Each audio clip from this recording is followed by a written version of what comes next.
지난 시간에 이어서 또 사회자 형제님께서 이렇게 말씀해 주셨듯이 또 제가 또 성도 여러분과 함께 나누게 된 주제는 또 성경에 대해서 이제 이거 공과 저희가 배우고 있는 이제 성경의 이제 기본 교리책 2과에 해당되는 내용인데요. 이제 2과의 후반부를 오늘 나누도록 하겠습니다. 지난 시간에 나눴던 내용을 이제 간단하게 말씀을 드리면 지난 시간에는 이제 성경이라는 이제 우리가 이렇게 우리 손에 쥐어지게 된 마치 이렇게 한 권으로 되어 있는 것처럼 보이는 이 책이 사실은 이제 66권의 책으로 되어 있고 각각의 66권의 책이 하나님의 감동하심으로 하나님의 영감으로 하나님께서 택하신 사람들을 통해서 기록하게 하신 하나님의 권위의 말씀이다라는 부분에 대해서 지난 시간에 말씀을 드렸습니다. 그래서 우리가 성경을 대하게 될 때 이걸 단순히 어떤 하나의 그냥 종교의 경전이라던가 아니면은 사람의 책이 아니라 하나님의 말씀이라고 우리가 마음 가운데 소중하게 간직해야 된다는 부분을 말씀을 드렸는데요. 지난 시간에 말씀드린 이 정경, 이제 정경으로 이제 인정받고 이제 승인되는 과정 가운데 이 정경이라는 주제가 결국은 성경이 얼마나 권위 있는 말씀인가, 결국 이제 성경, 하나님의 말씀의 권위에 대한 부분에 좀 초점을 맞춘 주제라고 한다면 이제 오늘 다루게 될 주제는 이제 하나님의 말씀을 어떻게 해석하느냐, 해석에 대한 부분을 오늘 다루고자 합니다.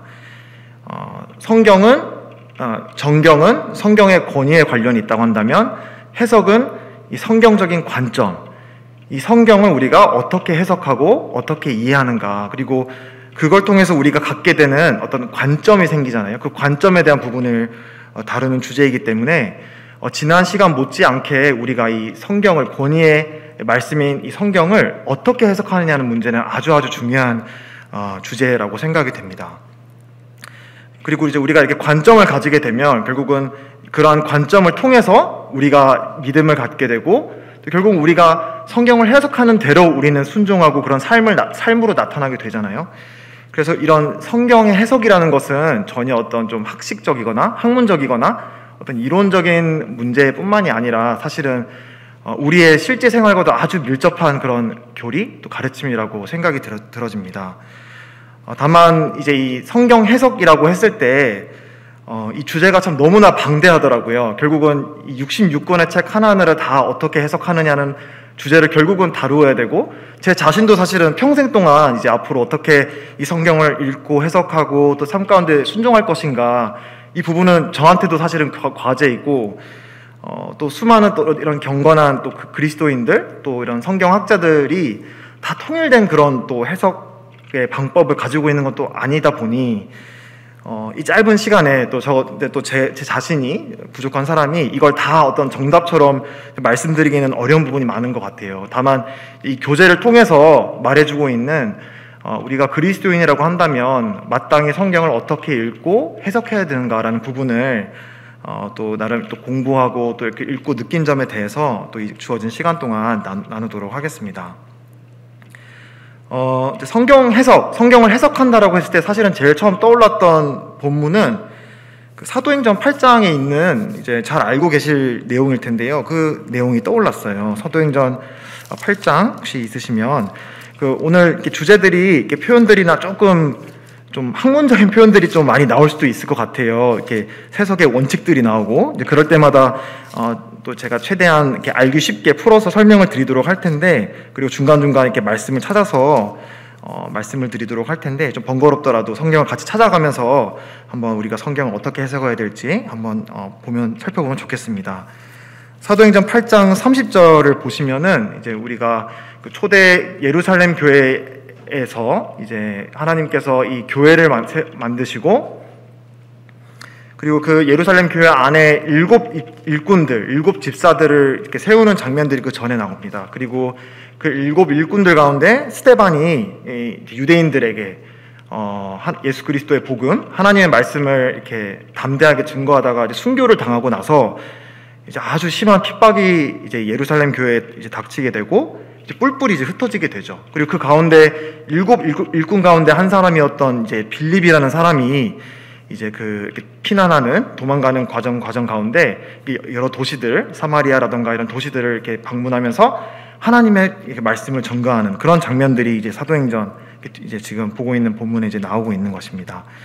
그런데 이제 전도자 빌립이 이제 하루는 성령님께서 그 마음을 인도하셔서 그 예루살렘에서 이제 나와서 이제 에디오피아로 향하는 어느 에디오피아 황관을 성령님께서 이렇게 만나게 하시거든요.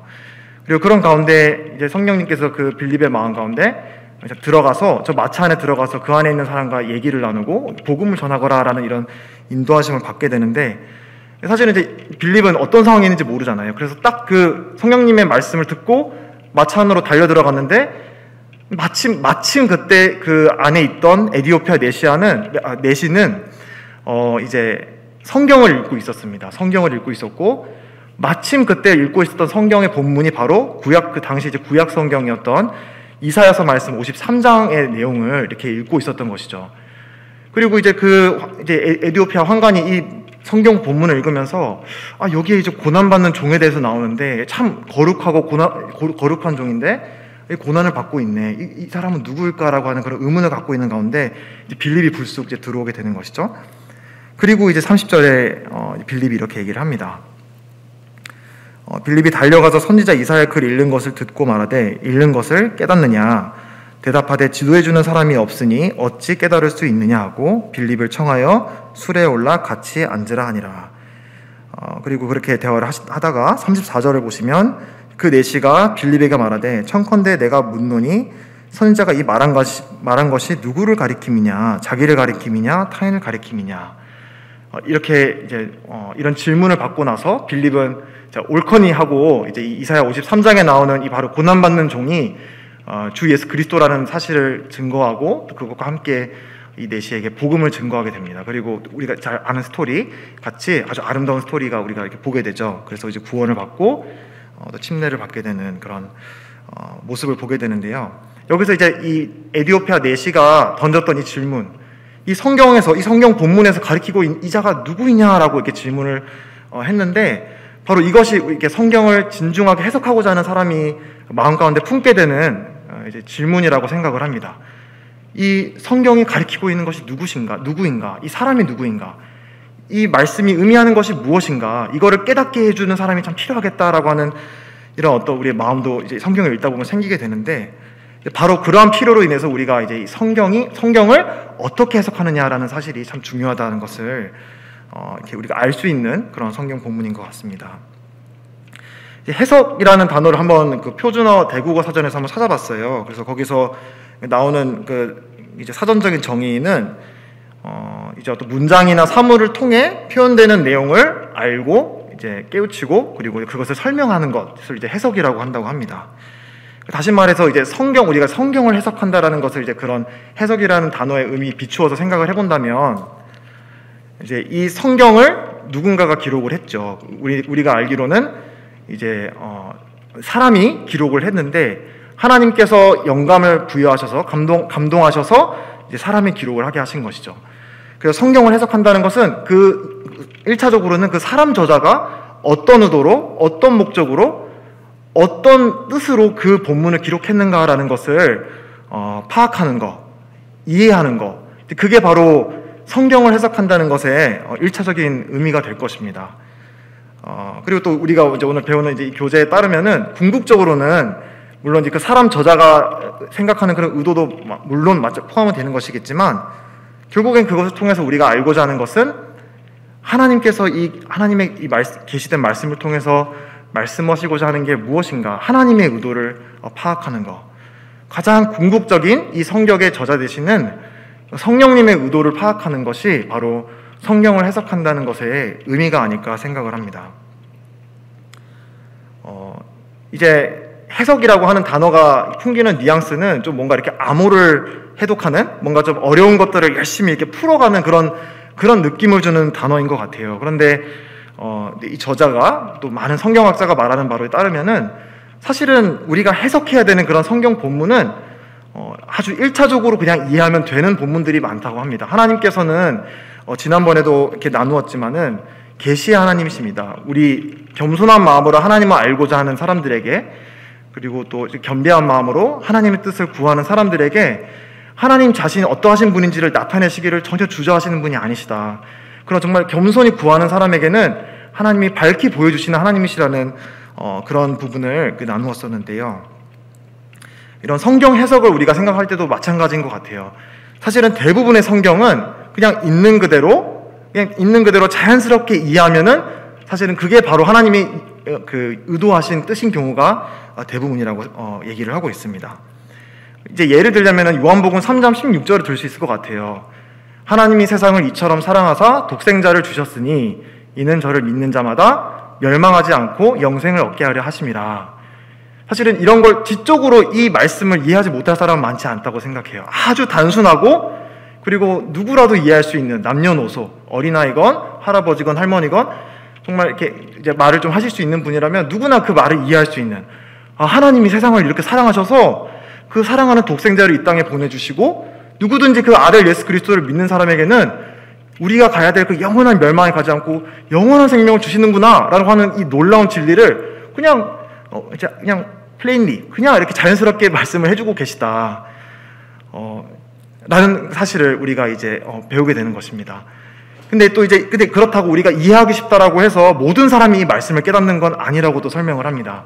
어떤 사람들의 말에 따르면은 이 요한복음 3장 16절이 이 두꺼운 이 성경 66권의 창세기부터 요한계시록 전체의 메시지를 딱 한 문장으로 압축해서 한마디로 이제 요약한 것 같은 아주 심오한 진리를 담고 있는 말씀 구절이다라고 이렇게 묘사하는 그런 분도 있다라고 합니다. 그만큼 이 요한복음 3장 16절은 누구라도 이해할 수 있고 누구라도 믿을 수 있지만 하지만 그 안에 담고 있는 진리는 아주 깊고 심오하다라고 또 말씀하고 있는 것이죠. 이렇게 평이하고 그냥 있는 그대로 받아들이면 해석이 되는, 이해할 수 있는 그런 본문들도 있는 반면에 물론 이제 해석이 어려운, 이제 우리가 흔히 난해 구절이라고 부르는 그런 이제 해석이 어려운 본문도 분명히 있다라고 말씀을 합니다.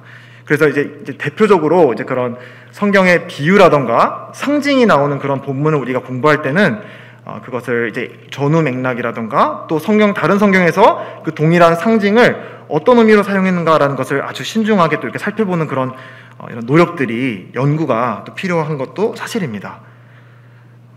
어쨌든 이렇게 있는 그대로 아주 자연스럽게 우리가 누구라도 이해할 수 있는 아주 단순한 그런 말씀 본문도 있고 말씀에 대한 해석도 있고 또 이런 비유라든가 상징과 같이 우리가 조금 어려움을 느끼는 그런 본문들도 있지만 어찌되었든 성경 해석이라고 하는 주제는 아주 우리들에게 중요한 사실이다라는 그런 메시지를 이 교재의 저자는 전해주고 있더라고요. 그리고 그 근거로서 이제 들고 있는 게 이단의 가르침에 대해서 언급을 하고 있는 것을 이렇게 보게 되었습니다.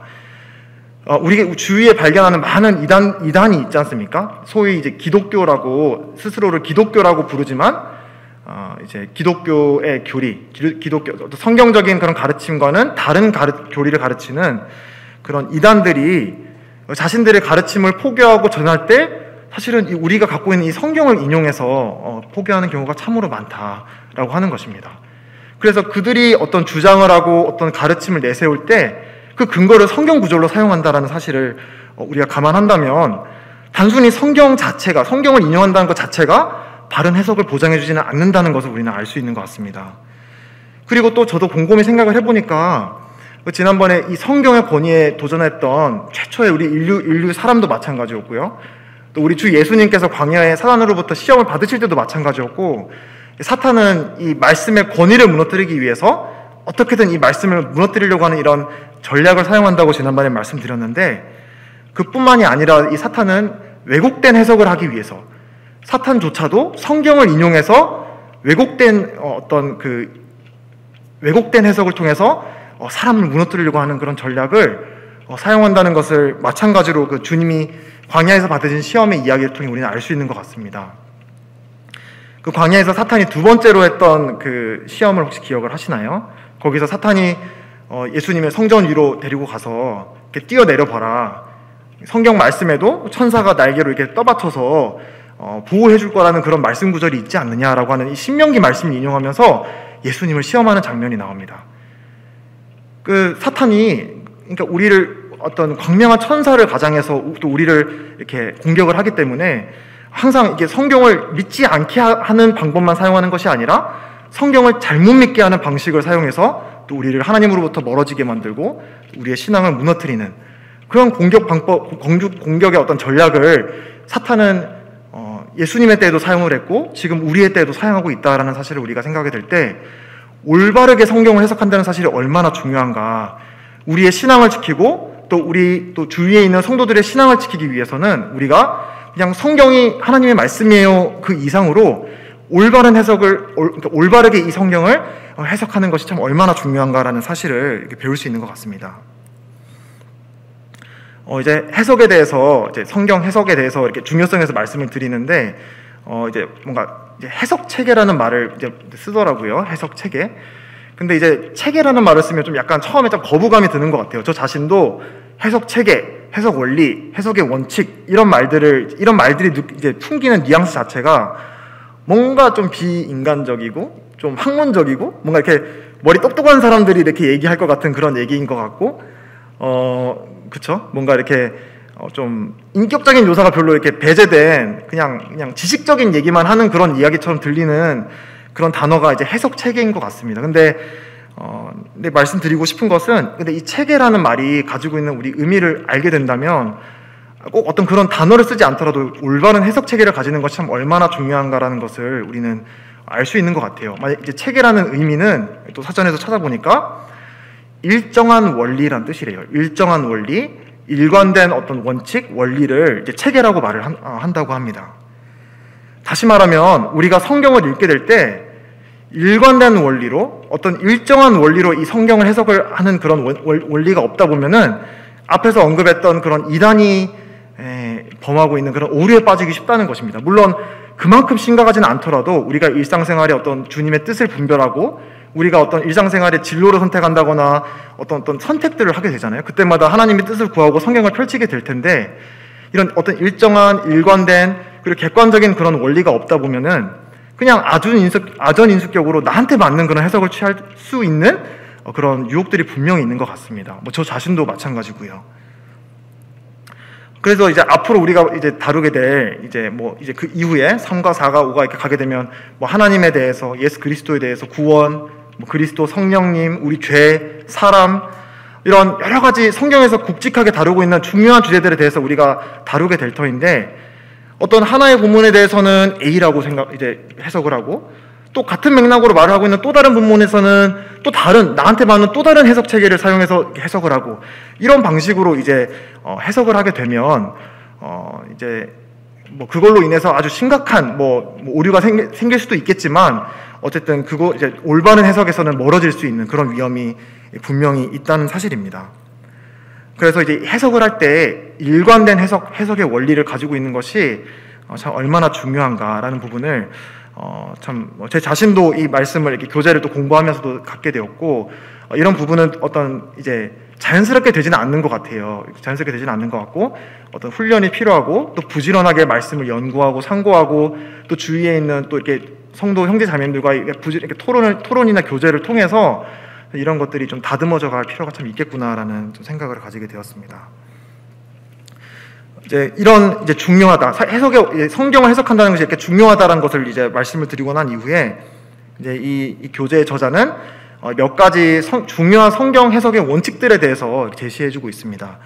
혹시 이제 안 읽어보신 분들은 꼭 읽어보시기를 추천을 드립니다.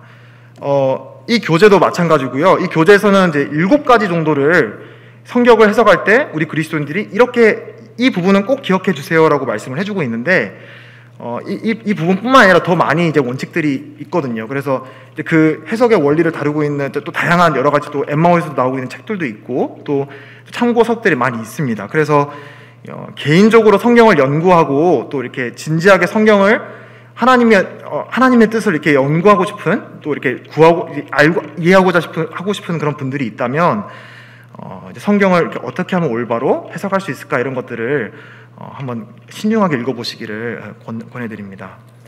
이제 이런 7가지 원칙에 대해서 말씀드리기 이전에 이제 이 저자는 이제 몇 가지 전제 사항에 대해서 말씀을 하고 있습니다. 이제 우리가 성경을 해석한다고 할 때 먼저는 이 성경 본문에 있는 본문을 우리는 관찰을 합니다.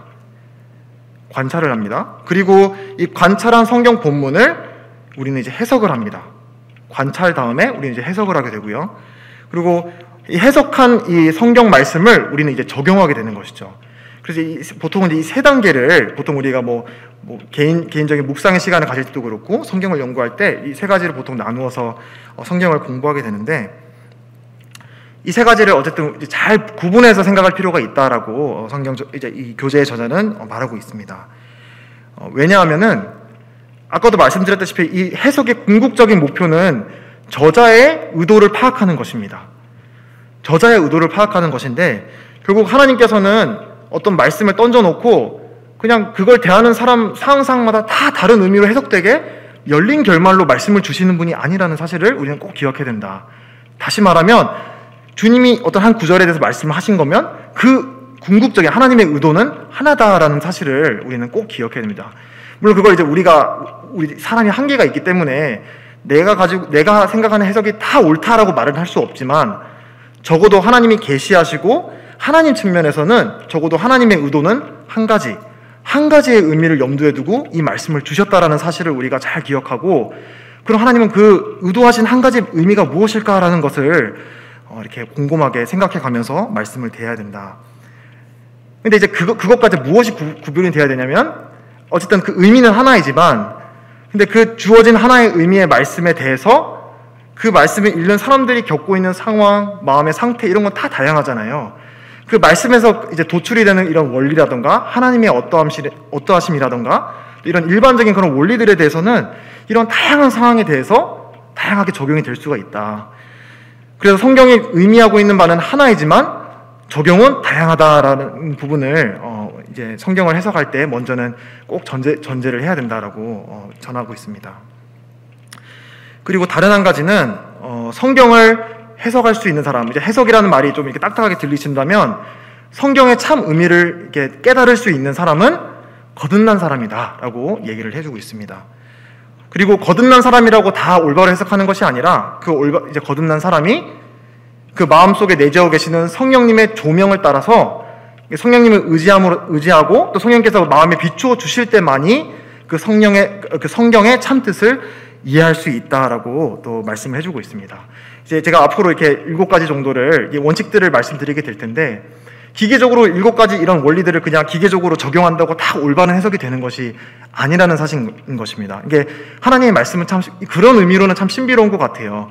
그냥 지적으로 아니면 어떤 그냥 시스템적으로 그냥 기계적으로 한다고 다 이해되는 것이 아니라, 결국 이거는 성령님의 감동으로 기록된 책이기 때문에 이 말씀을 올바로 이해하기 위해서는 이 말씀을 대하는 사람 마음 가운데 성령님이 그 빛을 비추어 주셔야만 그 말씀의 참 의미를 깨달을 수 있다. 이 사실을 우리가 결코 놓치면 안 된다. 그래서 우리가 어떤 말씀을 읽는다 할지라도, 내가 심지어 알고 있는 말씀을 다시 읽는다 할지라도, 성령님, 내 마음 가운데 이 말씀의 참된 의미를 내 마음 가운데 비추어 주세요. 내가 이 말씀을 순종하고 싶습니다 라고 하는 그런 마음으로, 성령님께 간절하게 구하는 마음으로 성경을 대하는 자세, 이 해석자의 자세는 이런 어떤 그냥 이렇게 고자세로 내가 한번 이렇게 연구해 볼까 이런 것이 아니라 아주 겸손한 자세로 하나님의 말씀에 순종하는 그런 마음으로 대해야 된다라는 사실을 우리는 교훈으로 받을 수 있는 것 같습니다. 이제 그 뒷부분에 나오는 부분이긴 하지만, 어쨌든 이 조명이라고 하는 단어를 이제 마음에 한번 좀 기억을 해두시면 좋을 것 같아요. 이제 이 성경이 기록되는 하나님의 측면에서는 하나님은 이 영감을 주시고 계시를 하셔서 이 말씀을 기록하게 하셨고, 이 기록된 말씀을 깨닫는 측면에서는 이 성령님의 조명을 통해서 이 말씀의 의미를 깨닫게 된다라는 것을 알아주셨으면 좋겠습니다. 그래서 이제 7가지 원칙들에 대해서 말씀을 드릴 텐데, 조금 이제 좀 학문적인 그런 표현들도 좀 나오고, 그래서 저도 이제 말하면서 되게 좀 지루할까봐 좀 걱정이 됩니다. 근데 이렇게 좀 제가 몇 가지 성경들을 찾아가면서 최대한 이렇게 이해하기 쉽게 설명을 드리도록 할 테니까요. 한번 따라와 주시면서 어떻게 하면 이 원칙들을 내가 이제 지금 성경을 읽는 내 생활에 어떻게 적용할 수 있을까, 이런 것들을 한번 고민하시면서 한번 들어주시면 감사합니다. 제일 먼저 이제 제시되고 있는 성경의 원칙은 성경 전체를 관통하는 진리를 추구해야 한다라고 이제 적혀 있습니다. 성경 전체를 관통하는 진리를 추구해야 된다. 조금 이제 표현이 어려울 수가 있는데, 이 교재 이제 앞 페이지에 보면 이제 그런 소제목들이 나옵니다. 이제 교리의 발전, 아니면 뭐 경륜, 이런 단어들을 이제 앞에서 이제 설명을 했는데, 이제 그게 무슨 말이냐면, 지난 시간에 말씀드렸던 부분이랑 이제 이어지는 내용이에요.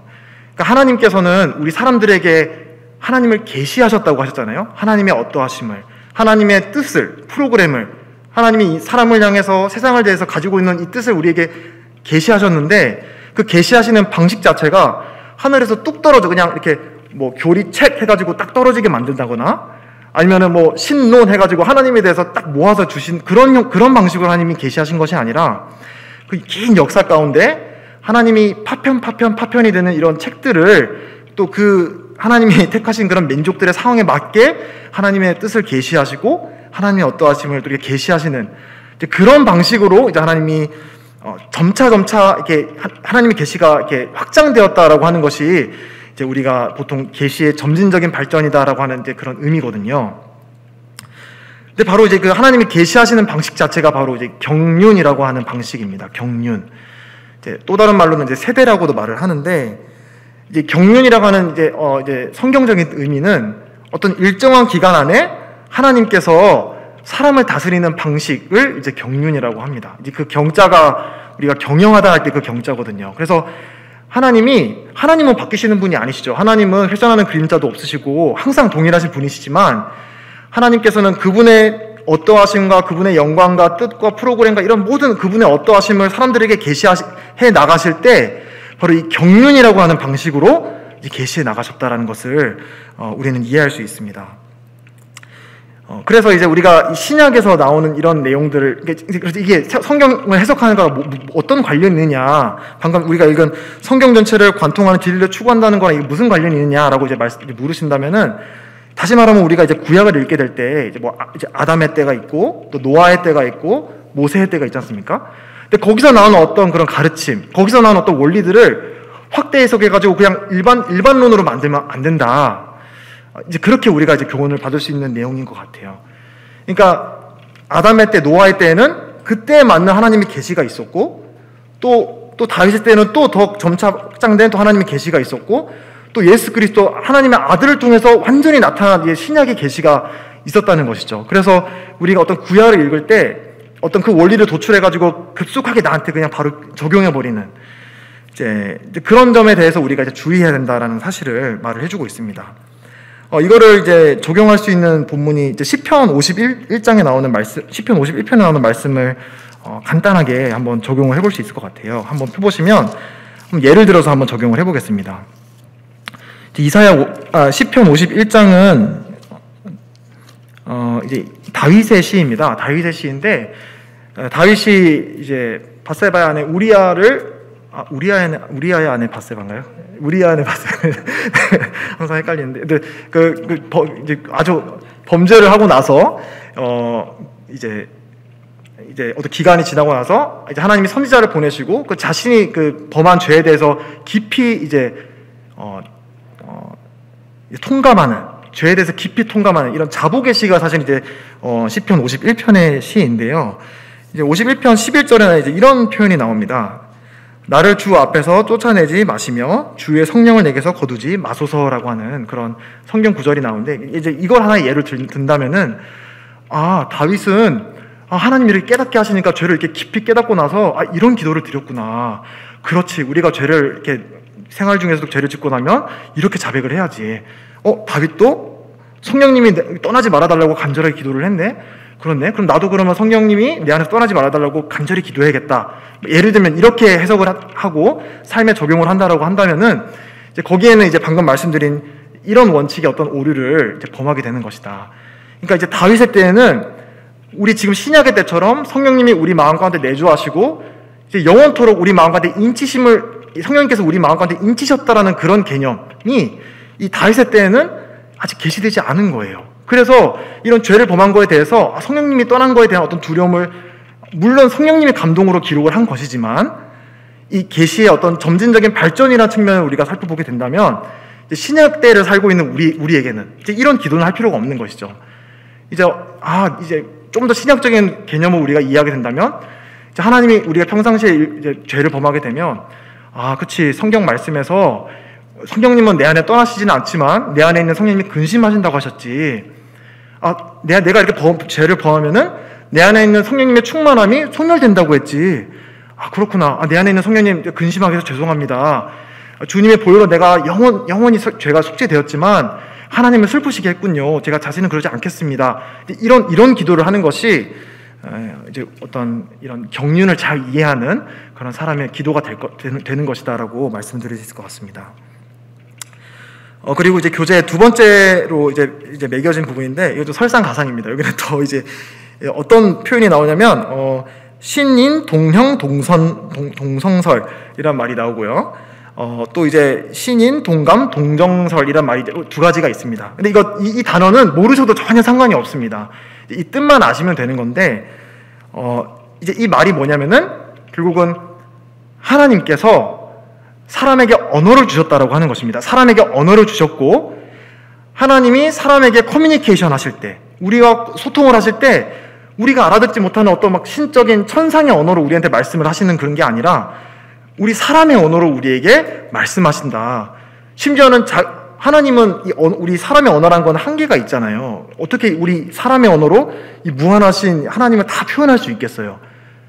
그럼에도 불구하고 하나님께서는 이 사람의 언어를 사용하셔서 그분의 어떠하심을 우리가 이해할 수 있게끔 전달하셨다라고 하는 것이 여기 말하는 신인, 동형, 동성론, 신인, 동감, 동정론적인 표현이다라고 하는 그런 말의 의미입니다.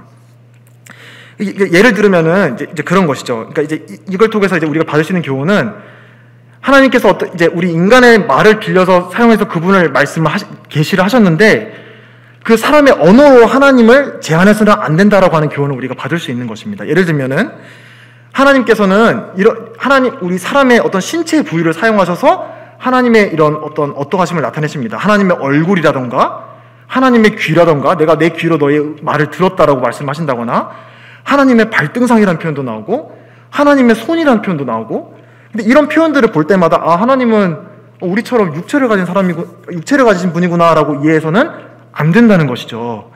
거기서 말하고 있는 것은 우리가 이해할 수 있게 우리 신체에서 얼굴은 어떤 역할을 하느냐, 손으로는 얼마나 이렇게 힘있게 우리가 뭔가 일을 하느냐, 눈으로는 어떻게 우리가 보느냐, 이거를 하나님 우리를 아시기 때문에 우리를 배려하셔서 우리 사람이 사용하는 언어를 통해서 하나님은 무한하시지만 그분의 어떠하심을 이렇게 사람의 언어로 우리에게 전달하셨다. 어떤 그런 꼭 이런 신체 부위뿐만이 아니라 우리의 감정도 마찬가지입니다. 그 신명기에 보면은 하나님은 질투하신 하나님이다 이런 말이 있죠. 질투하신 하나님. 또 이 노아의 때 하나님께서 사람 만드신 것을 후회하셨다라는, 하나님은 후회했다라는 그런 표현도 나오기도 합니다. 또는 하나님께서 불의한 자를 이렇게에 대한 하나님 불의를 향해서 하나님 가지고 있는 마음을 표현을 시편에서 하실 때 내가 매일같이 분노한다라는 그런 표현을 쓰시기도 하시는데 이런 감정적인 표현들을 사용해서 내가 느끼는 질투, 내가 느끼는 분노, 내가 느끼는 어떤 후회, 이걸로 하나님을 제한해서는 안 된다는 것이죠.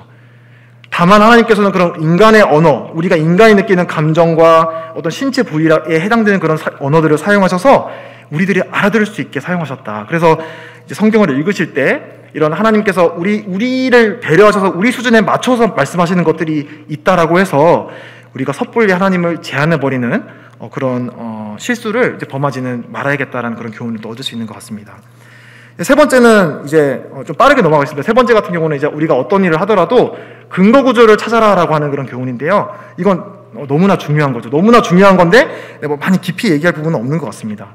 내가 어떤 일을 하는 데 있어서 어떤 그리스도인 개인으로서나 아니면 교회 전체적으로서나 어떤 우리가 뭔가를 할 때 그냥 교회에서 하라고 하니까 아니면 어떤 유명한 훌륭하신 형제님이 하라고 하시니까 그렇겠거니라고 받아들이는 것이 아니라 성경이 진짜 그렇게 말씀하는가?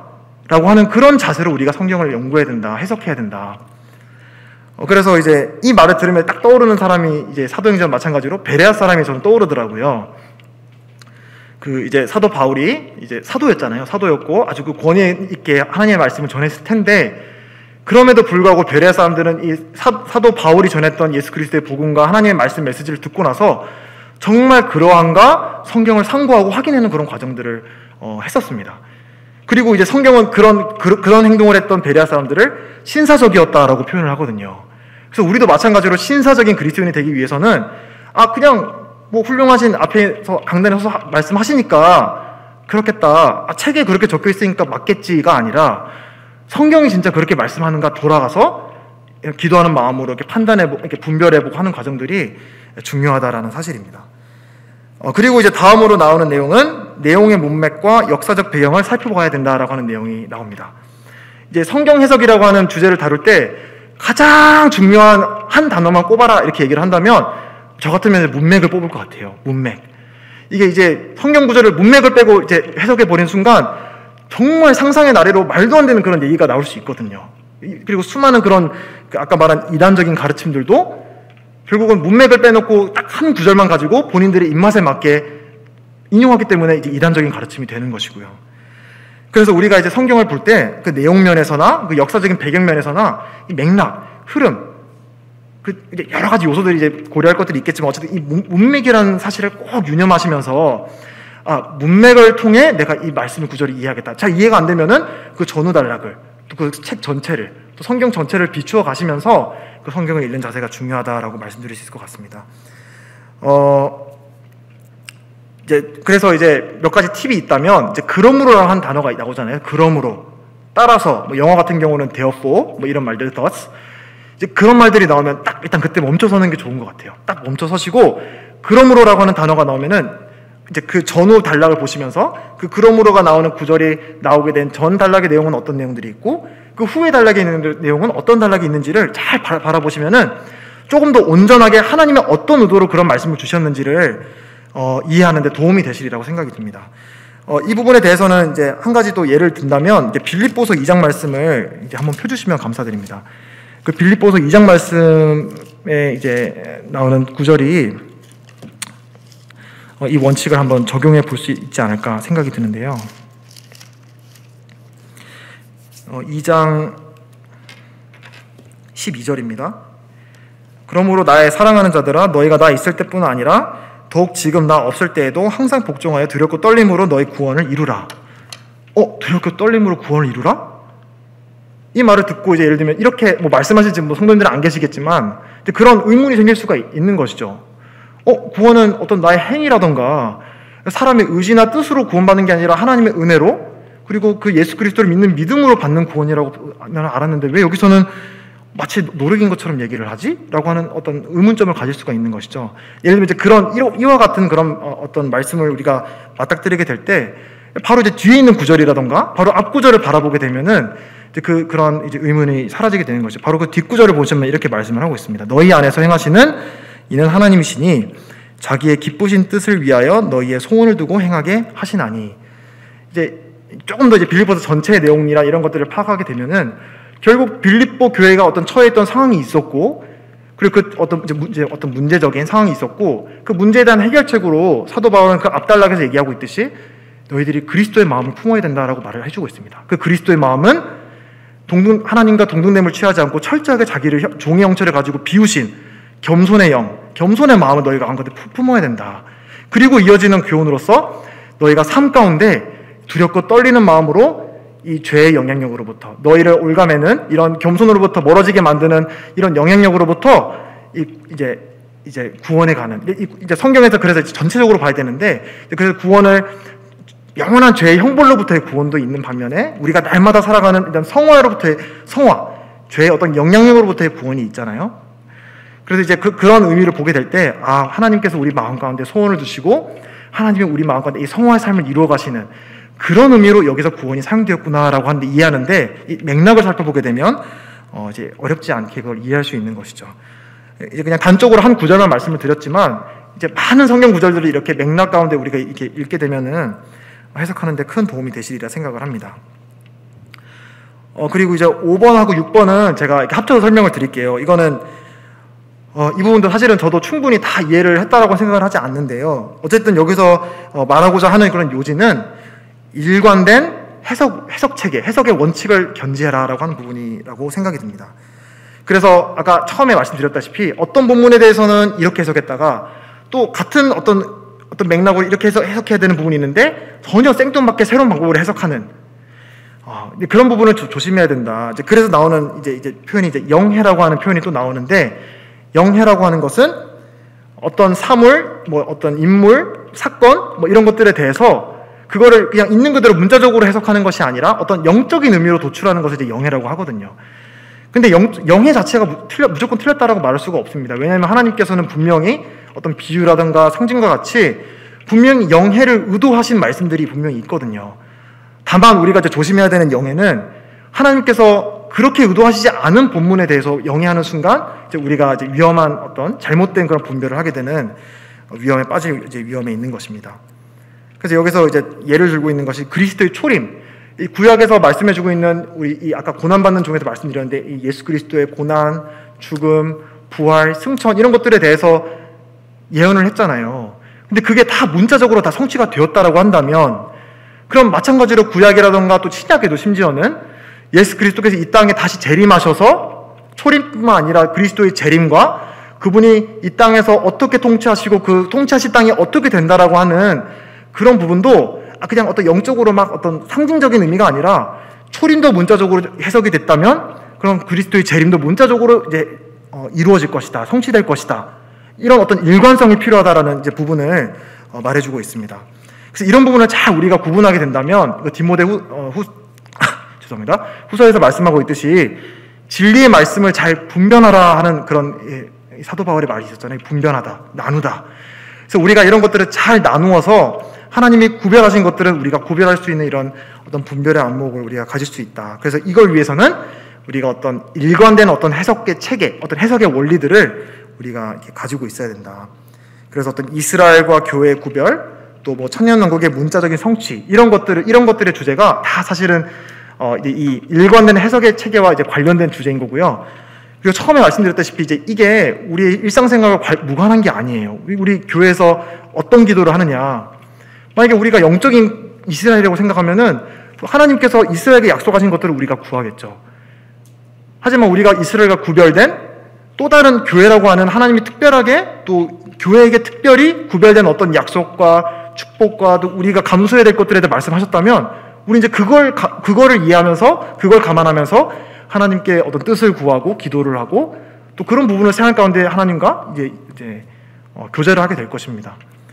그래서 이런 해석 체계란 말 자체에 너무 이렇게 반감을 가지시기보다 결국 우리가 어떤 마음으로 어떻게 말씀을 해석하느냐가 우리의 실제 삶과 아주 관련이 있다라는 것을 기억하시고 어느 정도 이런 부분을 좀 이렇게 공부하시고 또 잘 말씀을 분별하는 그런 성도님들이 되면 좋겠다 생각이 들었습니다.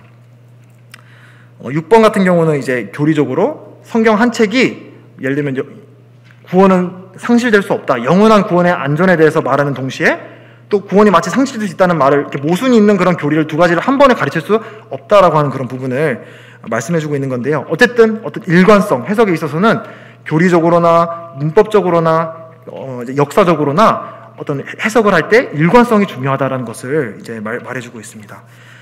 네, 그리고 이제 7번째로 이제 얘기해주고 있는 것은 이제 저 혼자 이런 것들을 다 해석하고 하는 게 한계가 있잖아요. 한계가 있으니까 이제 그럼 이런 것들을 우리가 도움을 받을 수 있는 그런 훌륭한 도구들이 있다라고 소개를 하고 있는 것입니다. 그래서 뭐 대표적으로는 성경을 주석을 말을 하고 있는데 이런 부분도 이제 여기서 지금 다 이런 주석들이 훌륭합니다라고 말씀드릴 수는 없지만 그 주위에 있는 또 교사분들이라던가 또 이렇게 장로 형제님들과 이런 분들께 말씀을 이렇게 문의를 해주셔가지고 이제 좀 이렇게 우리가 신뢰할 수 있는 그런 분들이 쓰신 주석서는 어떤 것들이 있고 또 그걸 참고할 만한 글들은 어떤 것들이 있는지 이렇게 말씀해 주시면은 또 말씀을 해주시리라 생각을 합니다.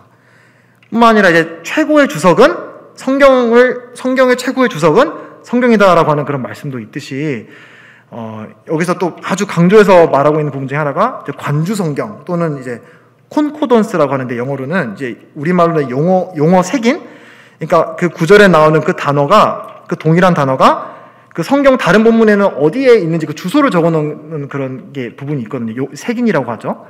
근데 그거를 참조해서 공부하시면은 아주 도움이 된다라고 설명을 하고 있습니다. 그래서 이제 이건 철저히 개인적으로 공부를 하실 때 어떤 흥미로운 내가 더 이 단어의 뜻을 알고 싶다라고 하신다면은 이런 색인을 참고하셔서 그럼 다른 성경에서는 이 용어를 어떻게 설명하고 있지? 이런 것들을 이렇게 오고 가시면서 말씀을 연구하시면은 더욱 도움이 되시리라 생각을 하고요. 이제 그것만이 아니라 뭐 성경 사전, 원어 사전, 또 이런 보조 교재 다양하게 우리가 사용할 수 있는 도구들이 우리 주위에 참 많습니다. 저는 이걸 참 너무 감사하게 생각하고, 이런 것이 없는 시대도 있었고 또 없는 그런 환경들이 있잖아요. 근데 또 우리들은 너무나 감사하게 이런 것들을 쉽게 접할 수 있는 그런 상황이 있으니까 이런 것들을 적극적으로 활용하셔서 개인적으로 성경을 연구하시는데 활용하시면 참 좋겠다, 이런 생각을 가지게 됩니다.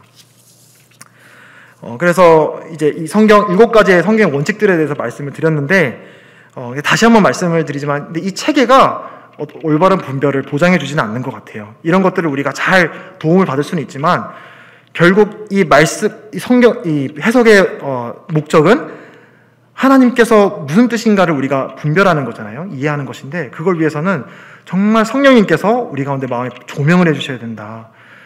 그래서 우리가 말씀에 어려운 구절이 있고 할 때 정말 이 겸손한 자세로, 또 어떤 합의가 안 될 수도 있겠죠. 어떤 분별이 다를 수가 있고 다른 형제님과 의견이 맞지 않을 수도 있겠지만, 이제 이런 자세로 우리가 하나님의 정말 참 뜻을 구해가는 과정 가운데 우리가 같이 한번 열어놓고 얘기해 봅시다, 같이 교제해 봅시다, 이런 마음으로, 또는 개인적으로 공부할 때도 그런 겸손한 마음으로 말씀을 해석해야겠다라는 그런, 개인적으로는 그런 교훈을 받게 됐던 것 같아요. 이제 마무리하도록 하겠습니다. 그래서 이제 이과를 이제 나누면서 이제 성경론에 대해서 말씀을 드렸는데, 이제 성경의 영감, 이제 정경이죠. 성경의 영감과 성경의 해석은 두 가지는 완전히 다른 개념입니다. 영감은 완벽합니다. 하나님의 감동으로 기록된 이 성경은 완벽해요. 다만 해석은 불완전할 수 있어요. 우리 사람이 불완전하기 때문에 우리가 해석하는 입장에서 내가 완벽해라고 말하는 순간 그거는 이제 좀 올바른 자세가 아닌 것 같아요. 이 완벽히 영감된 이 말씀을 우리는 이제 부족하지만 어떻게 하면 겸손하게 이 말씀을 이해해갈까, 이런 자세가 필요한 것 같고요. 그리고 또 다른 이제 우리가 이제 성경 해석할 때 아주 중요한 동기이자 목적으로 삼아야 될 부분에 대해서 언급하고 있는 말씀 구절을 한 가지 더 찾도록 하겠습니다. 오늘 좀 많이 돌리게 되는데 한 번만 더 요한복음 7장 나오는 말씀 한번 펴주셔서 봐주시면 감사합니다. 요한복음 7장 17절 말씀을 보시면, 우리 주님께서 이제 공생의 기간 동안에 사람들에게 분별에 대한 이제 아주 놀라운 가르침을 여기서 주고 계신데, 물론 1차적으로 이게 뭐 성경을 이렇게 해석해라 하는 그런 의도로 주신 말씀은 아니지만 아주 우리에게 좀 귀중한, 소중한 그런 교훈을 주고 있는 말씀 본문인 것 같아요. 16절부터 읽도록 하겠습니다. 예수께서 대답하여 이르시되 내 교훈은 내 것이 아니요 나를 보내신 이의 것이니라. 사람이 하나님의 뜻을 행하려 하면 이 교훈이 하나님께로부터 왔는지 내가 스스로 말함인지 알리라. 그러니까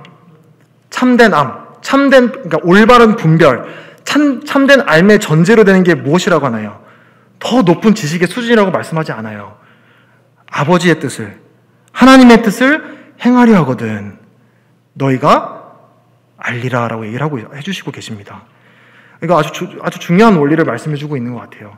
실제로 뭐 다니엘서도 그렇고 요한계시록도 그렇고 하나님의 아주 영광스러운 그런 사람들이 보지 못하는 그런 계시, 환상, 이런 것들을 바라보게 되는 선지자들의 자세를 보게 되면 납작 엎드려져가지고 하나님 앞에서 이 겸손의 굴복의 자세를 취하고 있더라고요. 이렇게 말씀 읽을 때마다 그렇게 엎드려서 해야 된다는 말씀을 드리는 것이 아니라, 어쨌든 하나님께서는 우리가 참 하나님의 뜻에 순종하고자 하는 그런 깨끗한 동기로 말씀을 대하고자 할 때, 그런 기도하는 마음으로 말씀을 대할 때 하나님께서 말씀을 분별할 수 있는 눈을 주시는 것 같아요.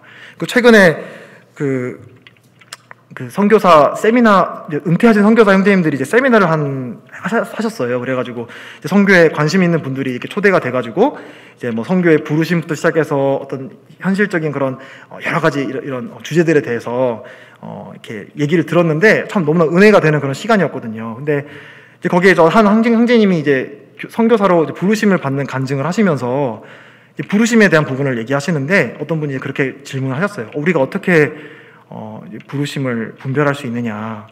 근데 형제님이 너무나 뻔한 얘기고 다 알고 있다고 생각하는 얘기를 이렇게 그냥 무던히 얘기를 하시는데 참 마음에 감동이 되는 얘기를 하시더라고요. 뭐 형제님이 됐든 자매님이 됐든 정말 간절하게 하나님이 보여주시면 제가 나아가겠습니다라고는 마음으로 구하고 찾으면 말씀으로든 상황으로든 반드시 보여주신다. 그래서 중요한 거는 정말 하나님이 보여주시면 내가 순종하고자 하는 마음이 있다면은, 주님께서 이렇게 부르심에 대한 부분을 얘기를 드렸지만, 이 순종의 마음에 우리가 동기를 우리가 해석을 하게 된다면 하나님께서 그분의 뜻을 우리 마음 가운데 밝히 비춰주신다라고 저는 믿습니다. 앞에서 제가 인용을 했던 에디오피아 넷이 보셨잖아요. 올바른 해석, 이사야 53장 말씀을 딱 깨우쳐졌을 때 나타난 놀라운 반응, 그 결과가 어떻게 되는지 기억하시나요? 침례에 순종했죠. 그리고 기쁨으로 고국에 돌아갔습니다.